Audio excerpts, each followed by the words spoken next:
আসসালামু আলাইকুম, welcome to Nasima's kitchen. কেমন আছেন সবাই? আজকে আমি রান্না করব ফ্রাইড রাইস। তো এখন আমি কিছু সবজি কেটে নিব।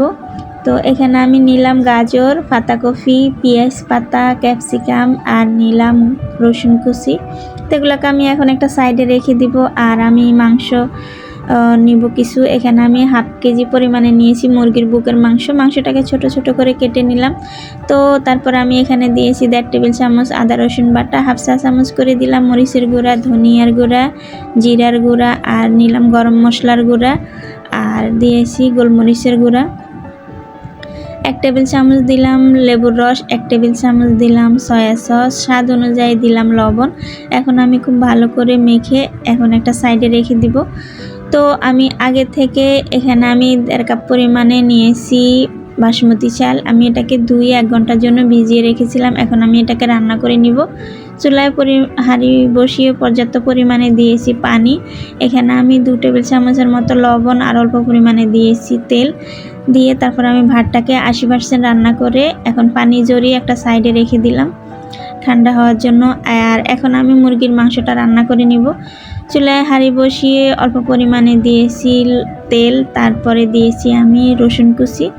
তো এটাকে একটু ভেজে নেওয়ার পরে দিলাম মাংসটাকে আমি এখন ভেজে একটা সাইডে রেখে দিলাম। এখন আমি 3টা ডিম ভেঙে ডিমটাকেও এখন আমি ভেজে নিব। তো ডিমে আমি দিয়েছি অল্প পরিমাণে গোলমরিচের গুঁড়া আর দিলাম লবণ। তো এটাকেও আমি ভেজে একটা সাইডে রেখে দিলাম। এখন আমি ফ্রাইড রাইসটা রান্না করার জন্য চুলায় হাঁড়ি বসিয়ে 3 টেবিল চামচ দিয়েছি মাখনটা গলে যাওয়ার পরে অল্প পরিমাণে দিয়েছি রসুন কুচি। রসুনটাকে একটু ভেজে নিলাম। ভাজা হয়ে যাওয়ার পরে পাতাকপি আর দিয়েছি গাজরটাকেও আমি একটু ভেজে নিলাম। ভাজা হয়ে যাওয়ার পরে আমি এখানে দিয়েছি ক্যাপসিকাম আর পেঁয়াজ পাতা। এখন এগুলাকে একটু ভেজে নেব। তো এখন আমি এই পর্যায়ে দিয়ে দিব আগে থেকে রান্না করে রাখা ডিম আর মুরগির মাংসটা। এখন আমি এগুলাকে দিয়ে খুব ভালো করে মিক্স করে নিব।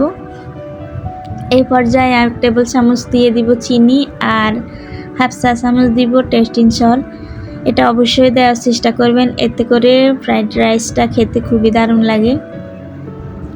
তো এখন এই পর্যায়ে দিয়ে দিব ভাতটা। এখন খুব ভালো করে আমি মিক্স করে নিব। তো এই তো আমার ফ্রাইড রাইসটা রান্না হয়ে গেছে। আপনারা এভাবে বাসায় বানিয়ে খাবেন। আল্লাহ হাফেজ।